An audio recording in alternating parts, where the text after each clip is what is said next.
Mr. Ringland, you're the only one I missed your testimony on.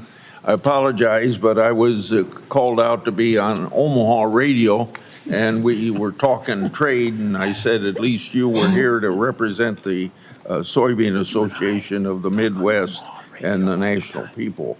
So I hope I'm not repetitive when I ask you questions that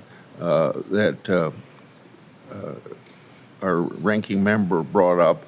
But in your testimony, you talked about the importance of the Chinese market for soybeans. You mentioned that 54% of all soybeans exported last year went to China. You also mentioned the possibility of a Phase 2 agreement between the United States and China. One of the key pieces of Phase 1 was the purchasing agreement that China failed to comply with in previous years. Are the old purchasing agreements under Phase 1 sufficient for soybean industry today? Thank you for the question, Senator Grassley.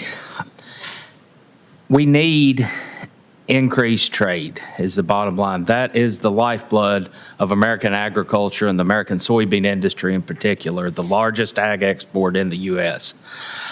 The Phase 1 deal with China had wonderful opportunities if compliance and enforcement had taken place, but it didn't.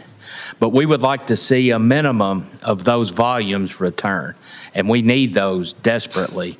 As I stated in my testimony, we have not returned to the pre-2018 trade war levels, where over a third of U.S. soybeans were exported to China. The highest we've got back to was about 25%. So we have a lot of room to make up, and the main thing is just getting those volumes back because it has been devastating. Our prices are similar to what they were pre-trade war in 2018, but our cost of production are so much higher as inflation has been very difficult on agriculture in general.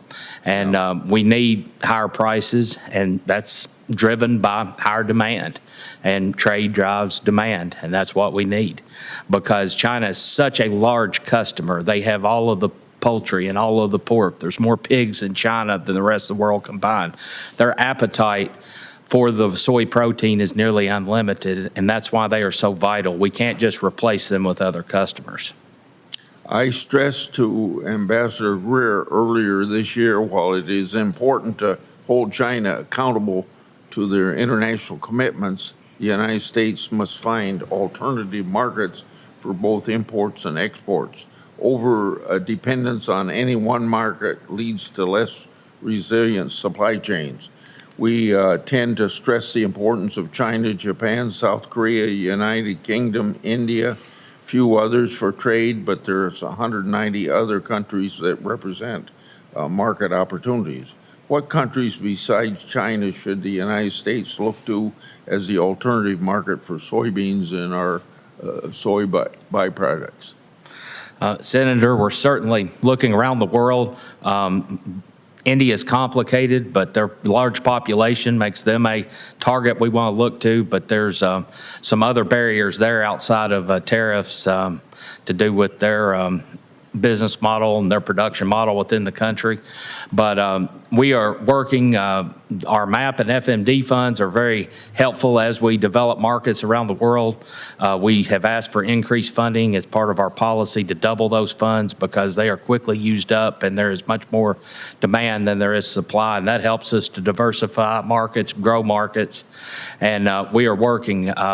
We certainly want to expand and diversify so we're not dependent on China, but as I stated earlier, just the sheer volume, they import more soybeans than the rest of the world combined. It's hard, we can't completely replace them. They're still going to be a major player, but we certainly want to work around the world to grow markets. Because you just answered my last question, because I was going to ask you about the importance of market access. Thank you very much. Thank you, Senator.